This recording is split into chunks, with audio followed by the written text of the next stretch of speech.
balance my work, family, kids with my running and without losing my own individual identity? Ooh, I feel you with this one.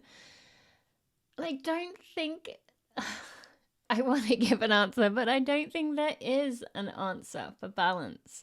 I feel like forever we are just maybe in ebbs and flows of doing a maybe better than average job and a less than average job at that.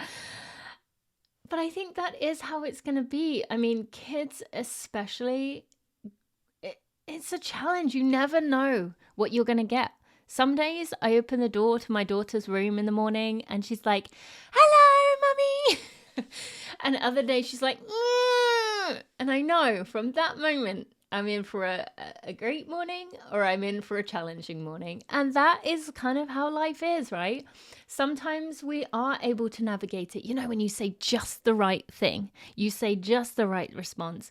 And with your kids or with your family, this doesn't even have to just be about kids, but it could be with someone in your family who is tricky and hot-tempered and easy to offend, and you say the right thing and you can see their face light up. This is regardless of age.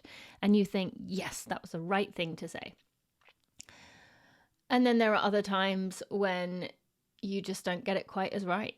And we beat ourselves up for those and we think, what could I do better? I should have said this, I should have said that. And we drive ourselves into the ground, don't we? Trying to get it right.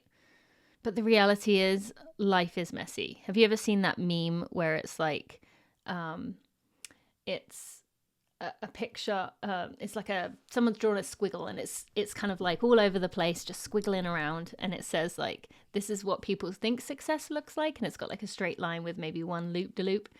And then this is what success is like. And it's like the squiggly all over the place. And I feel like that is very much true of the way life is. And it is disheartening because as runners and often as type A people, we want to get it right all the time. We want to knock it out of the park. We want to, I hate to say it, but be perfect. And we know that perfect is not attainable, but we still strive for it, even if we don't want to admit it, or at least I do. And it's hard. Raising kids is hard. Taking care of family is hard. Relationships are hard. All of it. And so how can we balance it without losing our own identity? I hear you.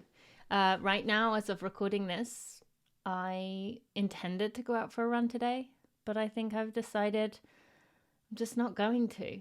I should. I could. But something in me is saying, you know what, just stay in. There's a little bit of snow outside. I'm looking at it right now. It's not that that's putting me off. It's just this feeling of like, in the past, I would have been driven to go do it anyway. Like, get out there and grit your way through. Like, the tough days make the make the good days feel better. And I would push that through. But I've just got better at listening to that voice that says it's okay.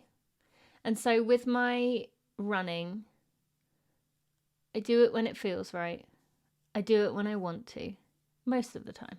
I still get driven by that kind of pressure to what I should be doing. But it's also about finding time for you, whatever that may be. Now, for me, right now, sometimes that's not running. And that might be wanting to read a book for half an hour. Honestly, some days when my kids are around, it might be that I just want to do a little bit of work that I enjoy or write a social media post. You have to be honest with yourself about what it is you want to do. And if that is running every day, you have to fiercely protect that. You have to find a way to do that. That may be getting up early.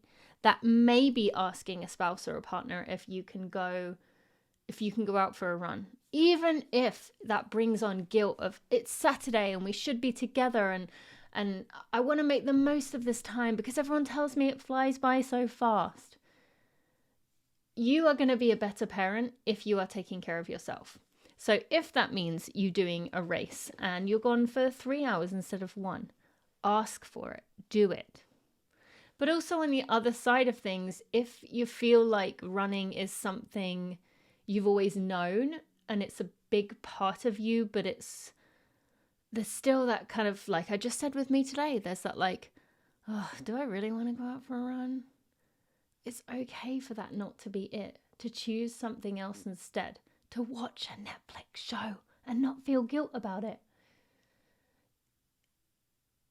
You are going to be a happier, healthier person if your needs are met. And often, particularly as women, particularly as mothers, although this doesn't just apply to women, this can definitely be for males, people who identify as male as well. We sacrifice our own needs to take care of others. And then we hold resentment, or then we hold it all in. And then the smallest little thing makes us explode with anger because we've just been stuffing it down, or we haven't eaten in hours because we've been rushing around giving things for everyone else. So those are some things I want to mention first. And as for without losing your own identity, I feel that so much. It is so easy, especially during young kids stage, but just in general, I've heard a lot from friends who have kids who are 10, 11, 12, 13, 14, who have these games that they, all these sports and activities that they love to do, and they're constantly shuttling and driving them here and there and everywhere. And their own running or their own identity pieces get lost in that as well because they want to cling to those final moments. But I encourage you to find some way of expressing yourself. It might be journaling, some way to keep you. But I think the best way you can keep your identity is to ask yourself what that is. Maybe it's running. Maybe sometimes it's running. Maybe it's training for something and challenging yourself. Maybe it's picking a show like Gossip Girl and watching it. You have to ask yourself what that is. One thing I ask of you that it is not scrolling on social media 5 times. I was going to say 5 times a day, but let's be honest. 15 times a day for 5 minutes. And yes, you might see an inspirational post, but overall, you didn't really get anything out of it. Make sure that time, that energy is channeled somewhere for you to create, for you to do, for you to take, for you to give yourself the gift of. Make sure it is something that makes you feel more of a human, not something where you are mindlessly consuming like you are in social media. Now, I know I mentioned Netflix, but maybe that is about, maybe for you that is what brings you joy. Only you know the answer to that. So I hope that helps. But most of all, I just want to say, I don't know if any of us are doing it right, but all you can do is think about what you want and fight for that. Not necessarily like literally say to your spouse, like, I'm taking what I want. But speak up for yourself. Advocate for yourself. Because you deserve it. You give so much to everyone else. So be kind to yourself too. Thanks so much for listening. I'll see you next time.